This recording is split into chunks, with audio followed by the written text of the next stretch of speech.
Hello everyone, welcome back to Kalyani Revanth vlog. ನಾನಿವತ್ತು ತುಂಬಾನೇ simple ಆಗಿ ತುಂಬಾನೇ ಟೇಸ್ಟಿ ಆಗಿರುವಂತಹ ಟೊಮೆಟೊ ಉಪ್ಪಿನಕಾಯಿ ಯಾವ ರೀತಿ ಮಾಡೋದು ಅಂತ ತೋರಿಸ್ಕೊಡ್ತೀನಿ. ಇದು 15 ದಿನ ನಾವಿಟ್ರು ಹಾಗೆ ಕೆಡೋದಿಲ್ಲ. ಫ್ರಿಡ್ಜ್ ಅಲ್ಲಿ ಇಟ್ರೆ ಅಂತೂ 1 ತಿಂಗಳಾದ್ರೂ ಕೆಡೋದಿಲ್ಲ. ಇದು ಅನ್ನಕ್ಕೆ, ಮುದ್ದೆಗೆ, ಹಾಗೆ ದೋಸೆ, ಚಪಾತಿ, ಇಡ್ಲಿಗೆ ತುಂಬಾನೇ ಚೆನ್ನಾಗಿರತ್ತೆ. ಒಂದ್ಸಲ ನೀವು ಟ್ರೈ ಮಾಡಿ ಹೇಗ್ ಬಂದಿತ್ತು ಅನ್ನೋದನ್ನ ಕಾಮೆಂಟ್ ಮಾಡಿ. ಪ್ಲೀಸ್ ನನ್ನ ಚಾನಲ್ ನ ಸಬ್ಸ್ಕ್ರೈಬ್ ಮಾಡ್ಕೊಂಡು ನೋಡಿ.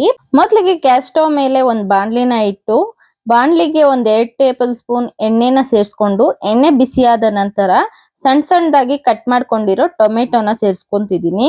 ನಿಮ್ಗೆ ಎಷ್ಟು ಟೊಮೆಟೊ ಬೇಕೋ ಅಷ್ಟು ಸೇರಿಸ್ಕೋಬಹುದು. ನಾನಿಲ್ಲಿ 8 ಟೊಮೆಟೊನ ಸಣ್ಣದಾಗಿ ಕಟ್ ಮಾಡ್ಕೊಂಡು ಸೇರಿಸ್ಕೊಂಡಿದೀನಿ. ಹಾಗೆ ರುಚಿಗೆ ತಕ್ಕಷ್ಟು ಉಪ್ಪು ಸೇರಿಸ್ಕೊಳ್ತಾ ಇದ್ದೀನಿ.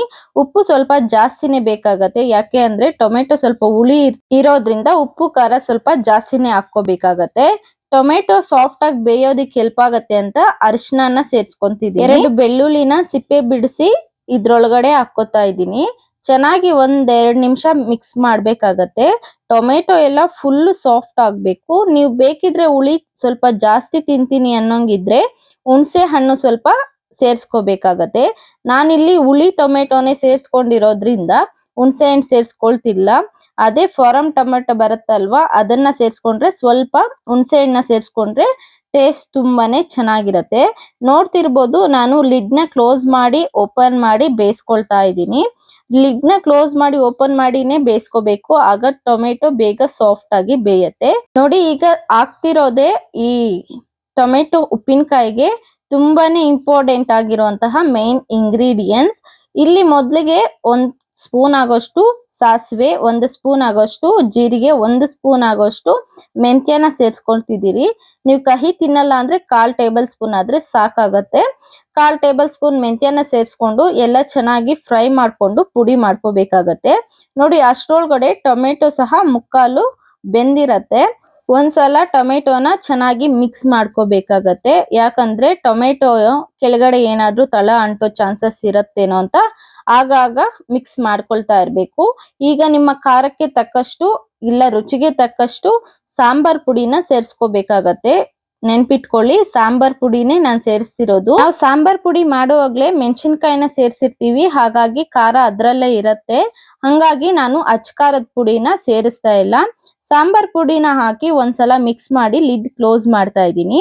ಅಷ್ಟರೊಳಗಡೆ ಮೆಂತ್ಯ, ಜೀರಿಗೆ, ಸಾಸಿವೆನ ಚೆನ್ನಾಗಿ ಪೌಡರ್ ಮಾಡ್ಕೊ ಬರ್ತಾ ಇದ್ದೀನಿ. ನೋಡ್ತಿರ್ಬೋದು ಎಷ್ಟು ನುಣ್ಣಗೆ ಪೌಡರ್ ಆಗಿದೆಯೋ. ನುಣ್ಣಗೆ ಪೌಡರ್ ಆಗಿರುವಂತಹ ಮೆಂತ್ಯ ಪೌಡರ್ನ ಈಗ ಗ್ಯಾಸ್ ಸ್ಟವ್ ನ ಆಫ್ ಮಾಡಿ ಮೆಂತ್ಯ ಪೌಡರ್ನ ಸೇರ್ಸ್ಕೋಬೇಕಾಗತ್ತೆ.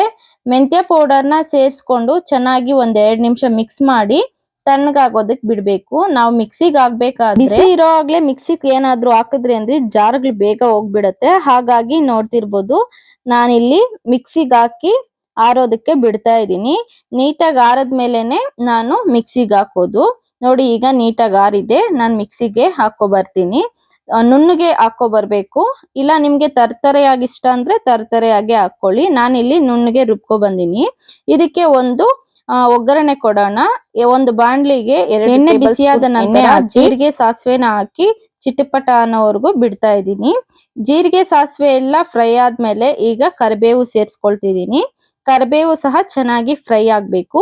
ಈಗ ಸೇರ್ಸ್ಕೋಬೇಕಾಗತ್ತೆ. ನಾವು ಟೊಮೆಟೊನ ಮಿಕ್ಸಿಗೆ ಹಾಕೊಂಡಿದ್ರಲ್ಲ, ಅದನ್ನ ಸೇರಿಸ್ಕೊಂಡು ನೀಟಾಗಿ 1-2 ನಿಮಿಷ ಮಿಕ್ಸ್ ಮಾಡ್ಬೇಕು. ಎಣ್ಣೆ ಎಲ್ಲ ಚೆನ್ನಾಗಿ ಟೊಮೆಟೊ ಹೀರ್ಕೋಬೇಕು, ಅಲ್ಲಿವರೆಗೂ ಮಿಕ್ಸ್ ಮಾಡ್ಬೇಕು. ಇದು ಹೇಳ್ತಾ ಇದೀನಿ ಕೇಳಿಸ್ಕೊಳ್ಳಿ, ಕೊನೆವರೆಗೂ ಇದು ಮಿಕ್ಸ್ ಮಾಡ್ತಾನೆ ಇರ್ಬೇಕು. ಎಣ್ಣೆ ಎಲ್ಲ ಟೊಮೆಟೊ ಗೊಜ್ಜು ಹೀರ್ಕೊಂಡು ಮತ್ತೆ ಅದಾಗದೆ ಎಣ್ಣೆ ಎಲ್ಲ ಸೈಡ್ಗೆ ಬಿಟ್ಕೊಳತ್ತೆ, ಅಲ್ಲಿವರೆಗೂ ಮಿಕ್ಸ್ ಮಾಡ್ಕೋಬೇಕು. ಆದಷ್ಟು ಲೋ ಟು ಮೀಡಿಯಂ ಫ್ಲೇಮ್ ಅಲ್ಲೇ ಇಟ್ಕೊಂಡು ಮಿಕ್ಸ್ ಮಾಡ್ಕೊಳ್ಳಿ, ಇಲ್ಲಾಂದ್ರೆ ತಳ ಅಂಟ್ಬಿಡತ್ತೆ. ಮಿಕ್ಸ್ ಮಾಡ್ಕೊಂಡಿದ್ದಾದ್ಮೇಲೆ ಎಣ್ಣೆ ಸೈಡ್ ಬಿಟ್ರೆ ಅಲ್ಲಿಗೆ ನಮ್ಮ ಟೊಮೆಟೊ ಉಪ್ಪಿನಕಾಯಿ ರೆಡಿ ಆಗಿದೆ ಅನ್ಬಿಟ್ಟು. ನೋಡ್ತಿರ್ಬೋದು ನಾನು ಎಷ್ಟು ಸಲ ಮಿಕ್ಸ್ ಮಾಡ್ತಾನೆ ಇದೀನಿ ಅನ್ಬಿಟ್ಟು. ತುಂಬಾನೇ ಕಲರ್ಫುಲ್ ಆಗಿ ಹಾಗೆ ತುಂಬಾನೇ ಟೇಸ್ಟಿಯಾಗಿ ಈಗ ಟೊಮೆಟೊ ಉಪ್ಪಿನಕಾಯಿ ರೆಡಿ ಆಗಿದೆ. ನಾನ್ ನಿಮ್ಗೆ ಸ್ವಲ್ಪ ಅನ್ನಕ್ಕೆ ಹಾಗೆ ಇಡ್ಲಿಗೆ ಸೇರಿಸಿ ತೋರಿಸ್ತೀನಿ ಯಾವ ರೀತಿ ಇರತ್ತೆ ಅನ್ಬಿಟ್ಟು. ಇದಾಗಿತ್ತು ಇವತ್ತಿನ ಹೆಲ್ತಿ ರೆಸಿಪಿ. ನಾಳೆ ಮತ್ತೊಂದು ಹೊಸ ಹೆಲ್ತಿ ರೆಸಿಪಿ ಜೊತೆ ಸಿಗೋಣ. ಅಲ್ಲಿವರೆಗೂ ಟೇಕ್ ಕೇರ್, ಬಾಯ್.